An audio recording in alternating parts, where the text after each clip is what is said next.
Hello, everyone. Jolene here from Bookworm Adventure Girl. Welcome back. As you can see, I have a special guest with me today. I have author Bill Arnott with me. And Bill is the author of several books, but the one we're going to be talking about today is called A Perfect Day for a Walk.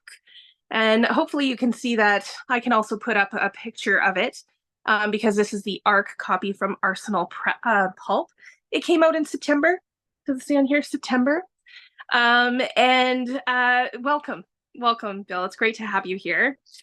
Jolene, thank you. It's a genuine privilege to be here. I think a Bookworm Adventure Girl is a fabulous channel, and I've had fun watching your programs and your visits with Margaret Atwood and others, and it's a genuine pleasure to be sharing a stage, as they say, with these other great literary contributors, and knowing that you're a true lover of books. This makes it fun. So thanks. Thank you. Thank you so much. Thank you for watching some of my videos. That's very kind. So I've been reading this book. I was just sharing with Bill that I have not quite finished. I have a few more, probably about 30 or 40 more pages to read. But I have been reading it and I've been loving it. And I'll tell you why. I think it's because I love adventure. I love exploring. I love visiting new places. Now, this is about Vancouver, not necessarily a new place, but definitely a way of seeing Vancouver that I have not seen before, if that makes sense in that way. And so I love visiting places and exploring them on foot. And I do that here in Calgary. I've done that in Berlin. I took like a 9-hour walking tour. Like it's a completely different way of seeing a place. And I really see this as a love story to Vancouver, really. I don't know if that was your intention, but that's how it feels.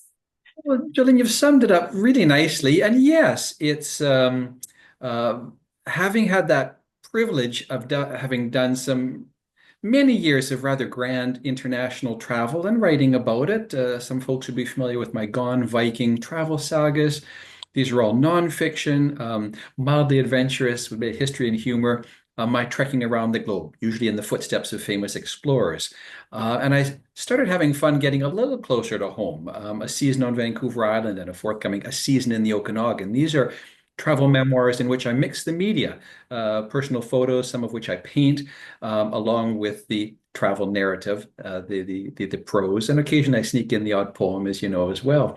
Yeah. Um, but I thought, wouldn't it be wonderful to have a proper travel adventure, travel lit, travel log, travel memoir, without having to get on a bus or a train or Uber, whatever that may be, and to literally, in my case, being blessed with ambulatory, no restrictions, being able to walk around town. This is my hometown. I've lived in Vancouver, British Columbia for nearly 40 years now. But to look at one's space, the place where you commute to and from work, where you go to get groceries, where you go to visit friends, or have nice encounters with strangers, to do that with a fresh perspective. That to me was the joy of this. And also, at the risk of being on a little bit of a soapbox, to say, hey, we can write and enjoy great travel memoir without having to get on a plane, minimizing our carbon footprint. That sense of stewardship towards land that we respect. I'm living here on Musqueam, Squamish, and Tsleil-Waututh land, Coast Salish language groups around the British Columbia's southwestern, the lower mainland, we call this. Short drive to the American border in Washington State, and I do spend a lot of time across the Salish Sea or BC Gulf Islands and Vancouver Island. So these are, there are millennia, in some cases, upwards of 12,000 years of oral history in this part of our country. And I know you have similar great lineage stories and narrative across the foothills and around Greater Calgary. And we were talking before we started recording of my prairie wheat behind me, which is a nod to my dad was born and grew up in Winnipeg. So between us, we certainly have a lot of Western Canada covered. But there's a very long answer as to what was my motivation to write a travel memoir, literally walking out the front door of my home. Whether you're a local or a visitor, folks have been genuinely enjoying the book or for themselves or for a gift. And that just, if it sounds like a plug, that's partially intended, but not entirely. I am I'm parroting things that have been said to me very kindly, and I never tire of hearing these things. So there you have it, a perfect day for a walk the history, cultures, and communities of Vancouver on foot, which is the latest. And so I love what you're talking about there because I'm actually from BC, originally from BC, from northern BC, and moved to Ontario, lived in Ontario for a long time. So most of my viewers will already know this. But when I lived in Niagara, I moved to Niagara the last 10 years that I was there. I've moved a lot. And the last 10 years, I decided when we moved to the Niagara area that I would continue to be a tourist in Niagara and never take for granted the place that I lived and to always find new and exciting things. And now that I live in Calgary, which has been just over 3 years, 3.5 years, I do the same thing. And people who have lived here for 30 years are saying, we learned so much about what's going on in Calgary because of you. And I'm like, I'm just new, and I want to explore. And I love exploring the neighborhoods. And, I live in a really neat neighborhood. There's in walking distance other neighborhoods to do this. So I love this. And I haven't visited Vancouver for a few years, but the next time I visit, guess what I'm bringing with me? And I'm preparing because I absolutely love this concept. And the way you do it is great too. It's not just, I walked out my door, to the left is this. I walked 3 blocks. I did this. I did this. It's not done, in a more like map. I'm following a map kind of way. You're actually exploring and sharing about the city, which is why when I think about it, it reminds me of like you can tell you love your town and your city, So I love that part. And so you said that you lived there for 40 years. So one of my questions to you is, you're right that most of these are, if not all, but from what I've read so far, most of them are you just leaving your house and going for this a walk, a stroll in some cases, some of them a little longer than others. Is this something that you did anyway? Is that a way that you kind of passed your time and then at one point thought, I should start writing about this? Or were you very methodical of, okay, today I'm going to go for a walk to write this book? Or was it a combo of both? That's a good question. And it was a little of both. And as you said, right out of the gates, Jolene, is the fact that A Perfect Day for a Walk is not a guidebook. It is very much travel memoir. Folks can enjoy this from the comfort of their armchair and have a lovely escape that we'll enjoy together in real time, as if we're having a stroll together. Having said that, many people are enjoying treating it like a companion to a walk, again, whether local or a visitor.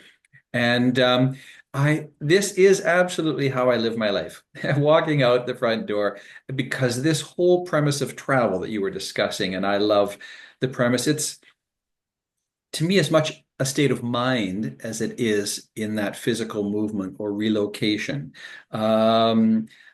Too often I was elsewhere thinking, oh, isn't that a neat tree? Or what is that bird song? Or what a beautiful building? Or what an unusual bit of landscape. And then realizing, of course, it's nothing to do really with where you are, but a fresh perspective and that a little more deeply sensory engagement.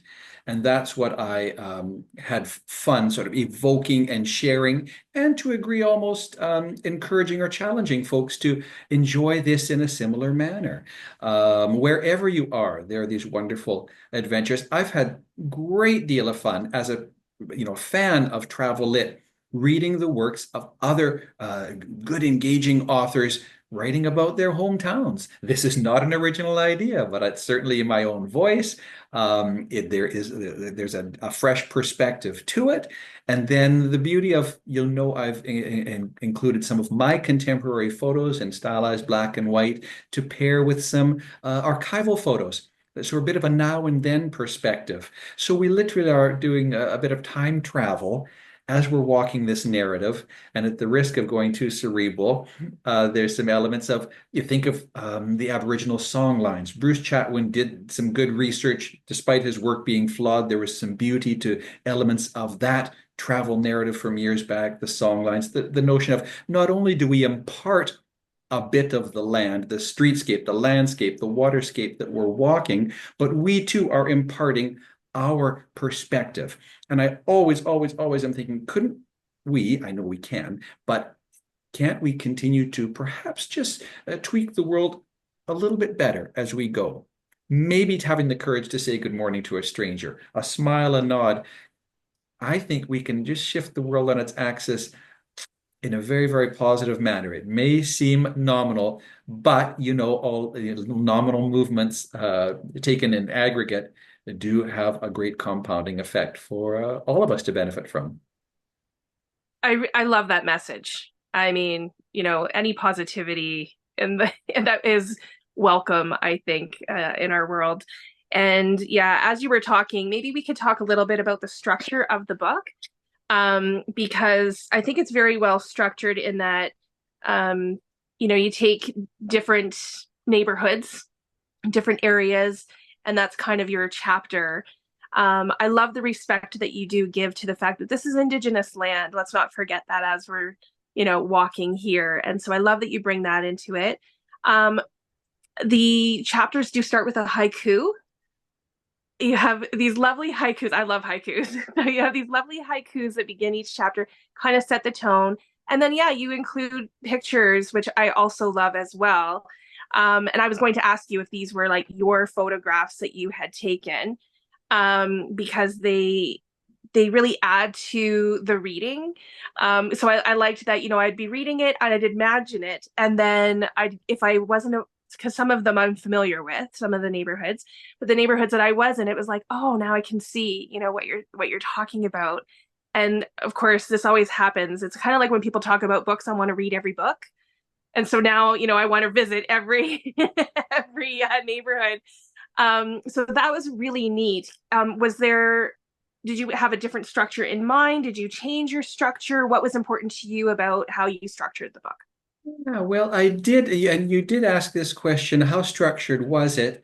Yeah. And I did start off simply walking and observing and reading and writing and interviewing, as you know, having the pleasure and privilege of meeting with a lot of very cool Vancouverites, generally speaking, Indigenous locals, local settlers, travelers, and so that the perspectives are not exclusively mine. I find this lovely sort of collaborative effect, which also speaks to this sense of connection and connectivity with that open-mindedness as we're walking and experiencing things. And yes, thank you for mentioning the haiku and the photos. I referenced multimedia or mixed media early on, and in the same way, we can watch a film, but the moment it's scored, there's that deeper sense of engagement. I feel photo and prose. Of course, now we're experiencing things a little bit more, and 1 + 1 can equal 3 in some of these instances. And always my preference to sneak in a poem or a rhymed couplet here or there is a bit of a nod to the ancient form of storytelling. Mhm. When story, history, lineage, it was all oral. And then cadence and rhyme became a means of memorizing or more and being able to share it and retain it. And of course, many cultures around the world literally walk the landscape with meter and rhyme as a means of wayfinding and map making. So there's a nod to all these great historical means of getting out there and exploring a place. Now, having said that, after having done some walks and experiences, and there's a little bit of for those folks that are familiar with Vancouver, it is definitely, there's a geographical focus. It tends towards the west side of the city because for convenience and logistics, that was the area where I could walk. And yes, I had many days that were, the equivalent of a half a marathon or so, 20 kilometers and plus. But I also had some lovely engaging experiences walking a few blocks from home. Now, as the book was taking shape and really having some literal weight to it, then I was sensitive to, oh gosh, I don't want it to be too specific to any one area. I do want to represent as much as possible. And then the very organic element, that grassroots fact that I wanted to visit some of these different individuals and famous locals And of course, not everyone's clustered geographically in a tidy manner. So that drew me out to many of the city's neighborhoods. And then, for the risk of saying I was tried to stay on brand, I did make a point of always walking to the to this or that, or even the publisher saying, "Hey, come by. We got some things for you to sign and fresh books and other printing." And because we've been delighted, it's been a best-selling book since it launched 3 months ago. And so, but he said, "What do you mean you walk? That's across town. You're home to the office." I said, "Well, I got to stay on brand, but also it does feel." There's a sense of authenticity to it in keeping with this book, A Perfect Day for a Walk. And I genuinely do enjoy it. So there you go. That's wonderful. And then when you went for these walks, was it um I'm going to go for this walk today. I'm going to experience it for this book. And then that was it? Or was it, I'm going to do this walk several times, or I've done this walk several times.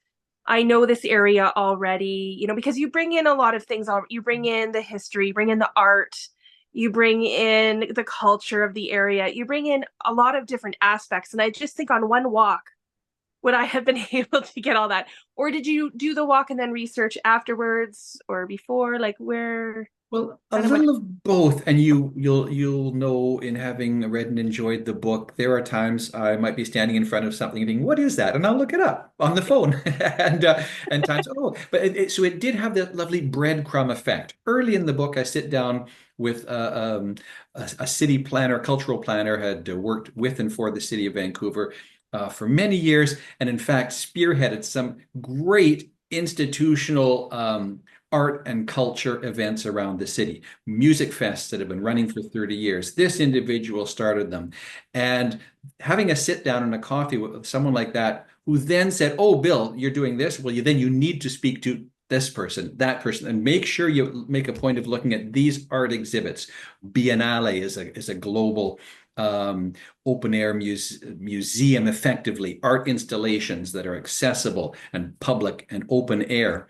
So there were things that maybe I hadn't noticed. Chances are I had walked a lot of these areas before, but again, a fresh eye, a fresh perspective, and then again getting the input and the perspective of other folks that I'd be visiting with, or even chatting up a stranger and ending up having some lovely experiences and making some new friends along the way. So that's a good segue into maybe my next question, which which was, um, you've lived in Vancouver for 40 years. You probably know the city fairly well, at least the neighborhoods around you fairly well. What surprised you the most? What where's the most unexpected that came out of this kind of journey that you've been on? Well, like you had spoken of, having lived in many different areas or parts of the country. And my wife and I have lived in, I think, almost 15 different neighborhoods in the city of Vancouver while we've been here, and genuinely enjoyed all of them. So there's a sense of familiarity, but again, always that adventurer traveler's a sense of discovery and peeling back layers and looking for buried treasure. But it was, I think, the greatest surprises. And from the book, it was effectively 6 months of me very Yeah. proactively walking, experiencing, so that I got a feel of some cross section of seasons and conditions. And that's also me making a point of saying, "Hey, it's always a perfect day for a walk." You saying maybe you're just finished that section on snow day. I And did. I was just going to bring that up. honestly, Yeah. that for us in Vancouver, that particular the couple of mornings, we had a big dump of snow. I really would have preferred staying inside and bundling up with a second cup of tea. Um, but I thought, you know what? Oh, I want and need to experience that. So there was an example of it. I won't call it work as such, but I felt an obligation to make sure I not only experienced but shared a great breadth of what this area, what the region has to offer. There's plenty of things out there to talk about, hey, what to do in Vancouver in the sunny summer. So I wanted to make sure I included autumn, winter, bit of spring, maybe those less obvious seasons where you can have a very wet, very enjoyable walk. Some days was, shrouded in fog, could not even see water from the shore. And then the snow days as well, when that was a neat one. The traffic in the city was literally muted. Transit wasn't going for the most part. And many of our drivers, you may know, we don't bother at times with snow tires. We just stay in on a snow day. It's not just for kids in school, it's for everyone. But that alone created a really neat sense of outdoor community. Folks making snow pals and that kind of thing, and dogs bounding through, and everyone sort of just that. It created a real neighborhood feel. All of a sudden, it was like everyone was sharing a secret. We were all in on this together. That was a very neat one, and I was so pleased that I bundled up and trudged through, the beach and the parks and the streets on those particular days. So we did get a pretty good cross reference or perspectives of the city and the seasons. I would say one other thing that was remarkable is doing it over that span of time, which may not seem like a lot. It's still less than a year that I was proactively doing this and documenting it. But the city was changing, as it always is. I know you experience this in Calgary, and most big cities across the country can attest to this. But there was a pit in the ground, for example, where development was starting when I began my walks. And a few short weeks later, there's 10 stories of new build and cranes always in motion, which doesn't, to me, I don't think it's economy specific. I spoke to enough developers and folks with a good economic knowledge and real estate focused people, and saying, no, this is just this part of the world. And we're seeing that around a lot of the Pacific Rim. So there you have it. Those were some of the most surprising changes. And even from a nature perspective, leaves falling off the trees. Hey, there's crow's nests there, and oh, how lovely! The finches are still coming through, and they seem to be judiciously picking the berries off these trees, but they're still coming and giving us some song. And then, to my delight, seeing hummingbirds, which we have here in Vancouver year round. They don't fly south like the snowbirds, the real ones and the metaphorical ones. So all of those things, nature, construction, the architecture, it was peeling back layers and yet constantly changing as well. Yeah, so every walk, even though it might be the same route, it's really a different experience. And I used to, when I lived in Ontario, I used to hike the Bruce Trail, which for people who don't know, the Bruce Trail, it's like, I forget how long it is now, 800 or 900 kilometers, something like that. And I would do sections of it. And because I was on my own, I would walk so far, turn around and walk back. And people would say, well, you've already done the walk. Aren't you bored? Like now you've done it twice. And I said, I see things on the way back that I never saw on the way there. It's completely different. And I think the same is true here. I mean, just walking a kilometer, down the road to the next neighborhood, I have that even here where I see new things, or, a new mural went up at one point and it was like, oh, they're putting up a mural. Like it's exciting to watch that change. And you did talk about a little bit, like you bring politics into it, you bring economics into it, and really kind of explain why the city does change so much and how they can't really keep up, to the number of people coming into the city and the need. And it's a city that it's not cheap to live in. So how do you have all of these people and kind of keep that momentum and keep that going? So I liked that you brought those kind of things into it. It wasn't like, okay, then I did this walk and the next day I did this walk. It was very well balanced, I guess is what I'm trying to say. Yeah. Thank you. Because like many cities, it's complex.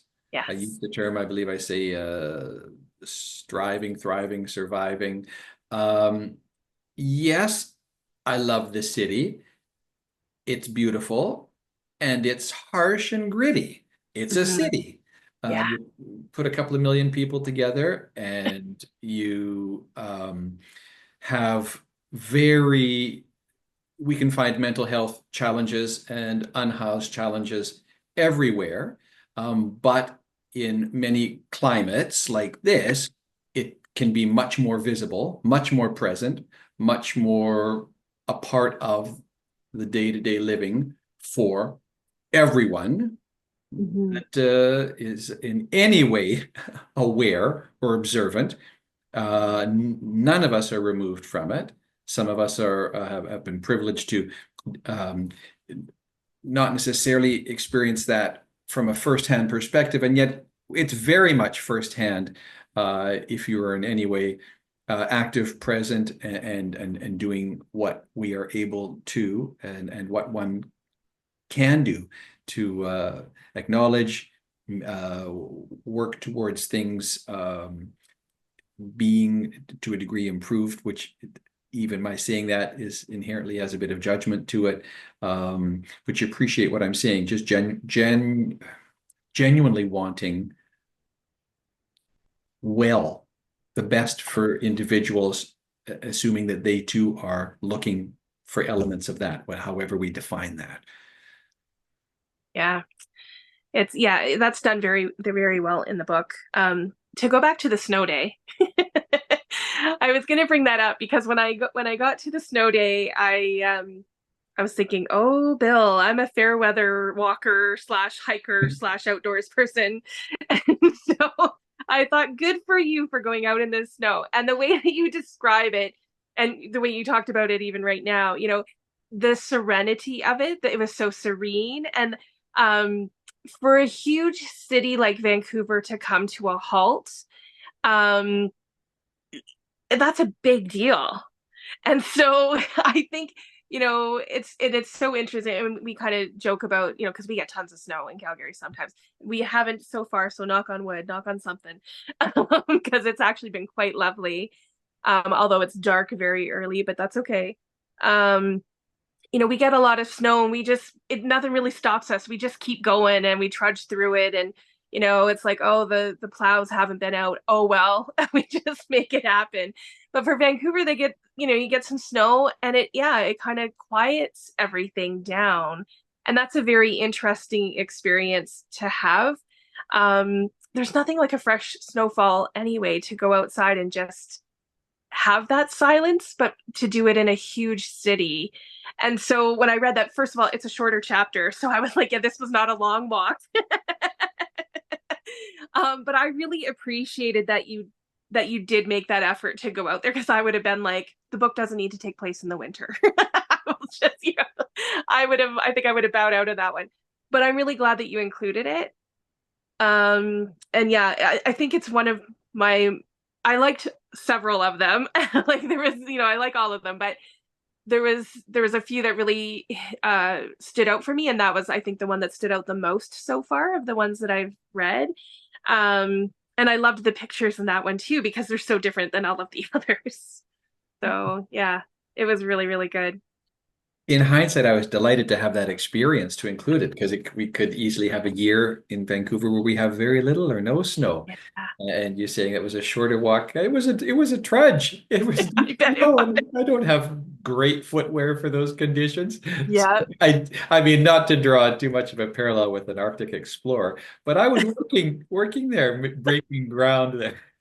it's hard to walk in snow. It's hard when it's Thank you. You understand. it is hard to walk in snow. And my confession is that I still don't have snow boots. And I've lived here for a few years now, and somehow I've managed. And every year I think I really need to get some winter boots. And then I'm like, so there was a tough week. It'll be fine. I just carry on. But I think, if I had the proper footwear and I had the proper things, maybe then I would go for walks in the winter. So there's that too. And maybe this will be the inspiration for me to walk more this winter. If it's a positive takeaway, then I'm delighted. There you go. Just There you a couple go. of weeks ago, we had the atmospheric river coming in, and we knew that the forecast was for heavy, heavy rain. So I went to the store that's near us to get some waterproof shoes, and oh, they're all sold out. Are you kidding? And it's like we can't get a snow shovel when we get the snow dump because they're Right. gone. It's not a big inventory on the shelves. But I was behind the curve on the waterproof shoes this year. We'll see how see how I fare going forward. Hopefully you can get some eventually.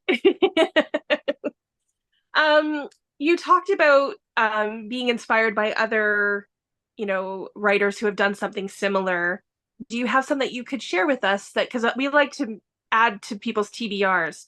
So Sure. clearly Bill's book, everybody, but do you have some others that you think these are really worth checking out that inspired you that you think are worth a read? Well, sure. Now, I'm proud of the fact that I do feel A Perfect Day for a Walk is unique. I do That's too. what I was going for. Yeah. And I feel we've achieved it. You can see, like, Arsenal Pulp Press makes and produces beautiful books. The Mhm. team there is exceptional. It was a joy to work with the designers and the marketing team and the publicists and the publishers themselves. They they're judicious in what they create, and they're all gorgeous. So that's a team I'm proud to be a part of. Um, Now, having said that, some of the folks that have a much more traditional or structured Vancouver walking type books, I had visits with John Aiken and Michael Kluckner. They've done this historically and done it very well. Um, from a bigger picture perspective, I can't get enough of reading Robert Macfarlane. Now, he is not writing about walking around Vancouver. He has, in fact, trekked around parts of the Lower Mainland and Vancouver Island, but it's that that sensory prose, that open-mindedness. Now, what is that rock and why is it here? Which you may think Mhm. could be the dullest thing on earth, but in fact, it can be fascinating and speak to history and why we live in the manner that we do and how these elements have helped to shape cultures, communities, and in this case, the better part of a city. So I'm always, and Nicholas Hunt, um, has written in the style of Patrick Leigh Fermor. Well, he'll do very grand walking experiences, and he's does a beautiful job of relaying that. These nonfiction, prose, travelogues, and memoirs. I've always enjoyed Jan Morris, Freya Stark for very cool, poetic, um, for lack of a better term, boots on the ground, like that kind of very present, engaged travel literature, where you were peeling back layers. There is nothing. I cringe if anyone uses the term travel writing because that you might think, oh gosh, well you praising a hotel or you got comped or something that so this is I don't use that term because that's obviously not what I'm doing or going for Mhm. by any stretch of the imagination. But those are some of my faves. I still enjoy Paul Theroux, who was, in my generation, the cutting edge for writing um, opinionated political travel memoir, bit cantankerous, and yet with a very keen eye. I would say journalistic is overused, and that's not even accurate because he's not just going for the story. But people like him, like Freya Stark, like Jan Morris, are just seeing, oh, where narratives appear and make themselves visible again if we've got our eyes attuned to that. There's a few I names off the cuff. Oh, Malachi Tallak, a Scottish writer, writes gorgeous stuff. And so, but that Nick Hunt, who's I believe also British, this I would see the newer generation of great travel writers. They are sharing stories in a manner that is utterly engaging and inspiring. I think from the people that you've mentioned that I know, and then from your own book, I think what you're all doing, and you can correct me if I'm wrong, um, is showing us the connection that we have to the land.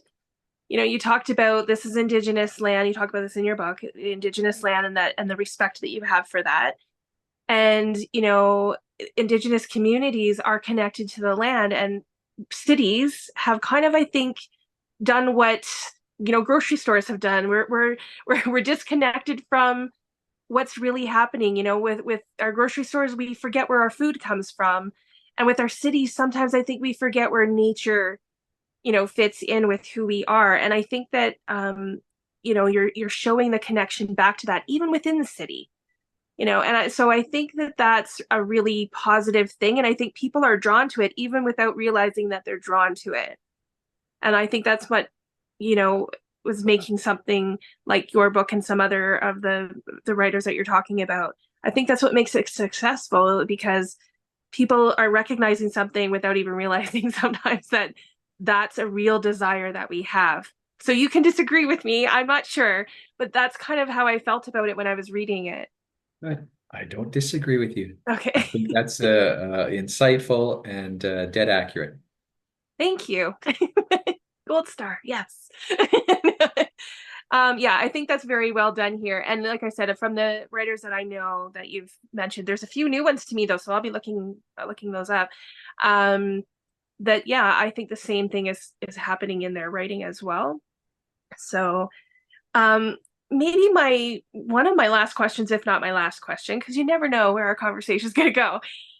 Do you have any plans or desire to write more like this? Well, yes. So the publisher has asked for, I use the term a soft sequel. So a standalone book Oh, that would certainly be inspired by A Perfect Day for a Walk. okay. But I realized I was walking around Vancouver, and as proud as I am and as comprehensive as that feels, I realized I was looking out from the city. And what was in my peripheral vision all the time was the shorelines, the coast, the water. This is very much a center derived from and about the water. So next year, 2025, we will release A Perfect Day for a Walk by the Water, where I'll Oh, be lovely. re-examining Vancouver. And you're talking about, for example, how the land can shape and determine a place and people and neighborhoods and stories. Well, I was literally in this forthcoming book, there's an inversion in which I'm looking back on things from a water-based perspective. And I had the privilege only recently of visiting with a scientist at the University of British Columbia who is a trained culinary Michelin-starred chef. Good. She was very much garden to table, a high-end Seattle-based restaurant. She moved to Vancouver, so passionate about the foods she was creating and preparing, she's become a a fungal specialist studying mushrooms.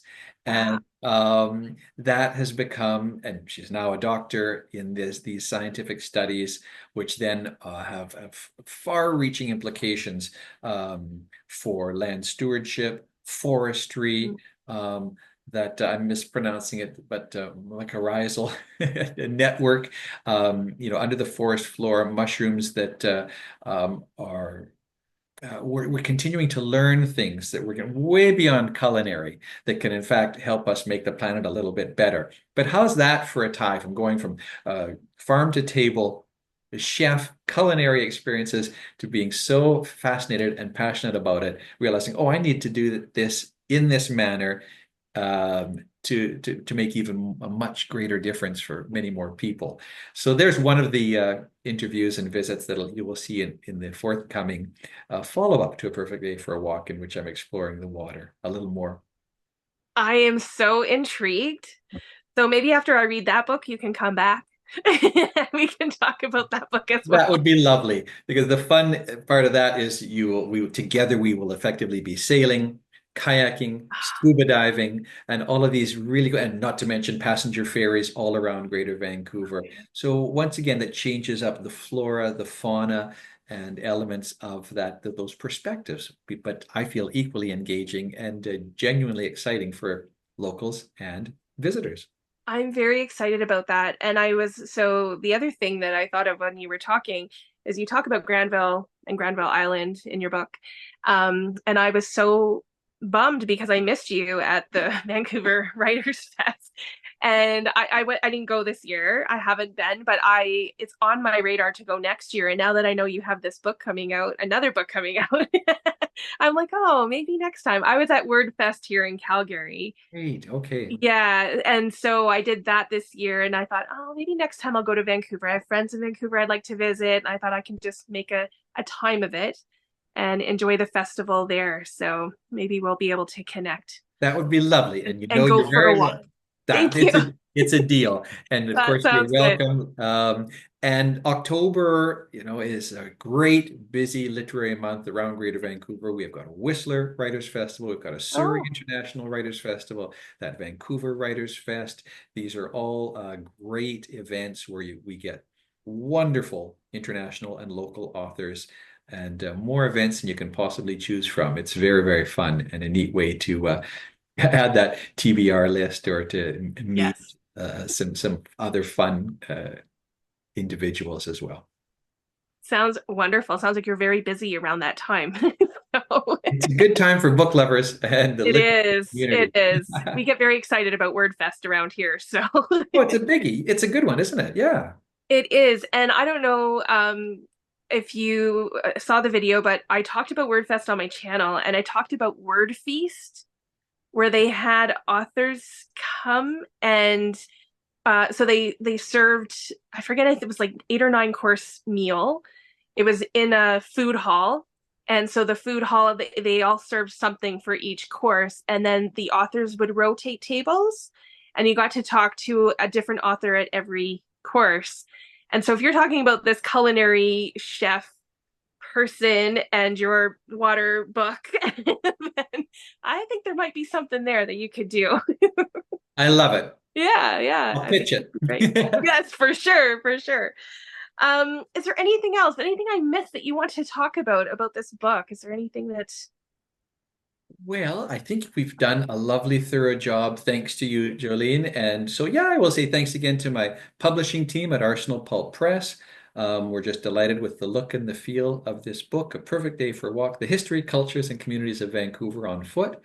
And my name is Bill Arnott. And if you are reading or enjoying that book, whether it's a gift or the library or a bookstore or online, I do hope you enjoy it. And I can be easily tracked down. Do not hesitate to share anything you care to, because that's how we keep making these things grow and fun and continue to perpetuate some positive things for a lot of people. Mhm. Thanks, Bill. If it's okay with you, I'm going to put your website and information in the description box. And Absolutely. so people can, check out some more of your books as well. So this is a really good book, everybody. It's November, Nonfiction November. I would recommend picking this up. I really enjoyed it. You don't have to be Canadian. You don't have to have visited Vancouver. You don't have to do any of those things, but just for the inspiration of wanting to explore even your own city, I think that this is definitely worth checking out. And if you want to learn a little bit more about Vancouver, then again, this is also excellent. And I will be keeping my eye out for your upcoming book because I want to continue. I'm going to finish this probably tonight. And so I will finish this and then be waiting for more stories. Thanks so much, Bill, for being here and to Arsenal Pulp for setting this up and getting us connected. I'm really glad that that worked out. So thank you so much. And yes, hopefully we'll have you back. So I would be delighted. And Jolene, happy reading, and to your viewers as well. Thanks so much. thank you. Thanks, everybody. Don't forget to have a great day and don't forget to make every day an adventure.